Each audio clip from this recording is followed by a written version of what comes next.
You have been asking, and I am here to deliver. Sex is in the minds of many, and the questions are never ending. So, today I am going to give you the answers to some of the questions you have left for me on YouTube and Instagram.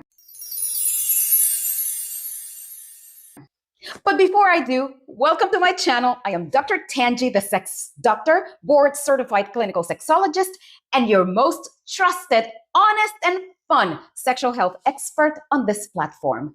If you are new here, welcome. I am glad you found us. We are a growing worldwide community of sex positive folks who want to celebrate and learn about sex. My mission is to empower everyone with the right information so we can all live a healthy and happy sex life free of judgment, guilt, or shame. Join us and support this effort by subscribing. It only takes one tiny second, but your gesture has a great impact, helping me reach more and more people all over the world. You can also join the Sex Curious and Sex Intelligent clubs for exclusive content not available here. I am counting on you. Subscribe. Thanks. So here are some of the questions, not all of them, but some of the questions that some of you have left for me, and I want to answer them for you. I have thought about tasting my own cum after ejaculation. Well, your semen belongs to you. So if you're curious about how it tastes, or if you find that tasting your own ejaculation is a turn on, go ahead and try it. There is very little, if any, risk in tasting your own semen. And if you don't like it, you never have to do it again. But if you do, you will have an almost endless source of joy and arousal. What is the best position for her to try anal sex? Great question. First of all, negotiating anal is a conversation to be had before you attempt at anal sex with your partner. So make sure that that conversation is happening before you even try to put that penis into the anus. Make sure your partner is on board and that you have discussed this practice at length, including sexually transmitted infections and the use of condoms. Lube up with reckless abandon. If anything does not feel good or causes discomfort or anything goes wrong for either party, just stop it altogether. Everybody's different, and you will have to experiment with different sex positions to find the one that you both and her find the most comfortable and pleasurable. So keep asking her and communicating as you engage, and be open and flexible to make changes as you go. Can liquid chocolate, ice cream, honey be used during oral sex? I am so glad you asked.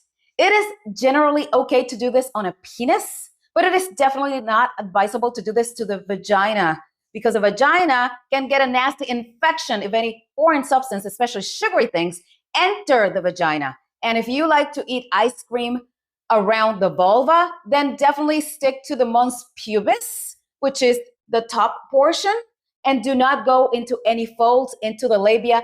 Definitely do not insert anything in the vagina that has any kind of sugar. You can try kissing your partner, passing chocolate, ice cream, or honey from mouth to mouth, eat it off of each other or some other body part instead, but definitely keep it out of the vagina. And this applies to flavored condoms too.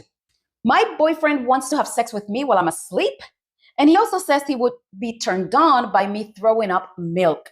Is this normal or a red flag? I love this question. Being sexually aroused by a person who is asleep or unconscious is called somnophilia.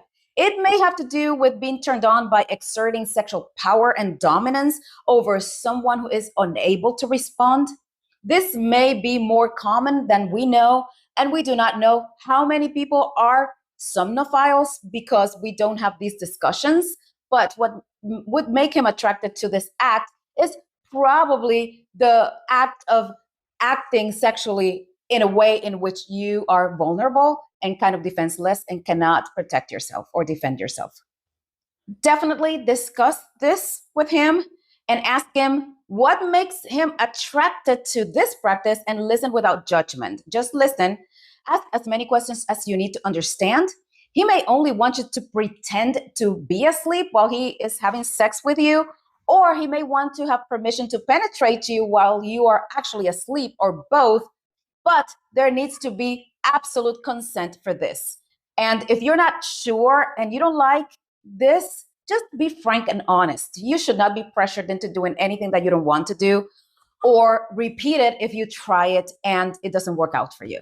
The second thing you are referring to is called emetophilia, which is probably rare but not exclusive to your boyfriend. Emetophilia means that an individual experiences sexual pleasure by vomiting or observing others vomit. Some emetophiles are aroused by the act of vomiting. Some are aroused by hearing or seeing others vomit, force their partners to vomit on them, vomiting on their partners during sex, being vomited on during sex, vomiting on a body part, etc.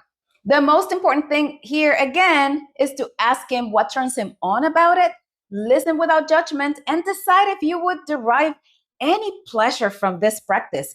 If you cannot bear the thought of vomiting during sex, or vomiting at all, or dislike anything that has to do with vomit, just decline the offer without shaming him, and don't feel or allow any pressure from him for you to do it. Does drinking Arizona iced tea lower sperm count?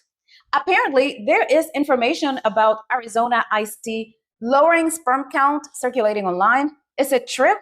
Well, we know that green tea may actually have health benefits when drunk regularly. So just from drinking green iced tea, the results may not be a reduction in sperm count. However, there's a caveat.